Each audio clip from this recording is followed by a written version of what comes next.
on investing, you've recently written that risks are rising because of the political atmosphere. You've talked about how it looks a lot like 1937.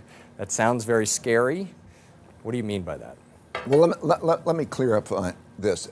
This is not like 2007-8. In 2007-8, we could do the calculations of how much debt had to be paid by whom, and we could see that that wasn't going to happen and that we were going to have a financial bust and that. By and large, economically, we are at the part of the cycle that is not too hot and not too cold, and assets have the right risk premiums and so on. So it's a relatively stable kind of environment. On the other hand, it's very much like the 30s in that in 1929-32, like 2008, we had a debt crisis, took interest rates to zero both of those times. When interest rates hit zero, you don't have the same kind of monetary policy, so they print money, they buy financial assets. In both cases, they did. That caused an economic rebound in both of those cases. And it caused the stock market to rise a lot in those particular cases. And at the same time, it did not resolve the wealth differences. So that today, the top 0.1% of the population has a net worth that is equal to the bottom 90% combined. Okay, the wealth gap is the largest wealth gap that there has been since the 1935 to 40 period.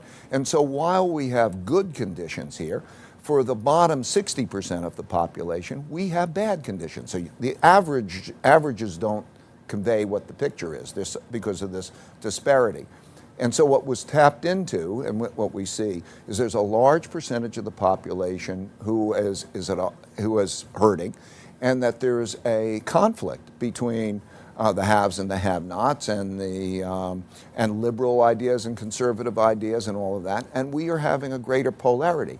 In the 30s, we had populism. In other words, the selection of leaders who were strong leaders in a battle of one segment against the other segment, or inclined to fight for certain things. And so as we come into this period, it's somewhat similar to that. We will have, as we go forward, obligations. Demographics is going to affect our obligations. We're right now at the point where pension obligations, not only debt obligations, pension obligations, healthcare obligations, all of those are going to gradually sort of squeeze us, and we have that division. And so it's very similar to that, and we're also at a point where 1937 was when the Fed said that we could tighten monetary policy, and they put a slight tightness in monetary policy. In my opinion, the risks are asymmetric on the downside.